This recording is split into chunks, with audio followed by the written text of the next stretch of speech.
डोंबिवलीतील या 27 गाव पंचक्रोशीतील हे देवस्थान, या देवस्थानाच्या माध्यमातून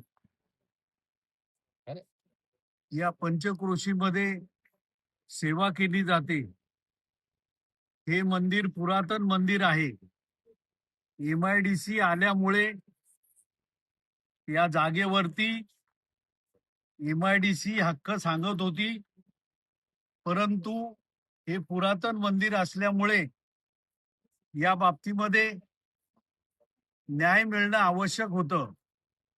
अनेक वेळेला या बाबतीमध्ये लढा दिला, अनेकांनी या जागेवरती कब्जा करण्याचा प्रयत्न केला, उपोषणाची नाटकं केली, परंतु सत्य ते सत्य असतं।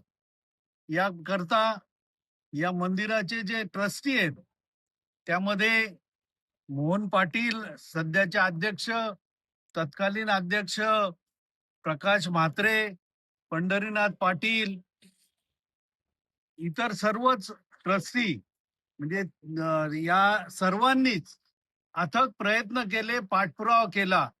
शासकीय माध्यमातून काम होण्यासाठी जो पाठपुरावा लागतो तो पाठपुरावा सातत्याने केला। सर्वच पक्षीयांनी या बाबतीमध्ये सहकार्य केलेलं आहे। या मंदिराच्या जागेचा प्रश्न सुटत नव्हता, परंतु याच पूर्वी या जागेचं पुनर्बांधणी भूमिपूजन 95 साली धर्मवीर आनंदगे साहेब यांनी केलं होतं। त्यांच्यासोबत DK दास महाराज हे उपस्थित होते। या देवस्थानाला 1995 साली तीर्थक्षेत्राचा दर्जा प्राप्त झालेला आहे। तत्कालीन जिल्हा परिषद सदस्य प्रकाश म्हात्रे यांनी शासनाकडून निधी मिळवला आणि अनेक सुधारणा या ठिकाणी करून घेतलेल्या आहेत। या जागेचा जो अनेक वर्ष प्रलंबित प्रश्न होता, याकरता सर्वच पक्षांबरोबर विशेषतः शिवसेनेने प्रयत्न केले, कारण सर्वच आतापर्यंत सत्तेत असताना जे MIDC चे मंत्री होते ते शिवसेनेचे होते। आताचे MIDC चे मंत्री तसेच महाराष्ट्र राज्याचे उपमुख्यमंत्री एकनाथजी शिंदे साहेब, खासदार डॉक्टर श्रीकांतजी शिंदे, आमदार रवींद्र चव्हाण या सर्वांनीच या बाबतीमध्ये सहकार्य केलं आणि म्हणूनच कागदोपत्री जटिल झालेला प्रश्न आणि ग्रामस्थांची आणि भाविकांची जी इच्छा होती ती पूर्ण करण्याचं काम निश्चितपणे आजच महाराष्ट्र शासनाने त्या बाबतीमध्ये निर्णय घेतलेला आहे।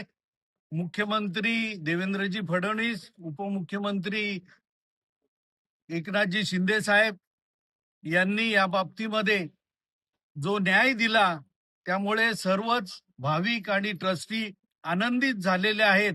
याकरता सातत्याने पाठपुरावा आमदार राजेश मोरे हे करीत होते आणि म्हणूनच या जो अन्याय झाला होता त्या बाबतीमध्ये निश्चितपणे शासनाने न्याय मिळवून दिलेला आहे। त्याबद्दल सर्व आनंदित आहेत।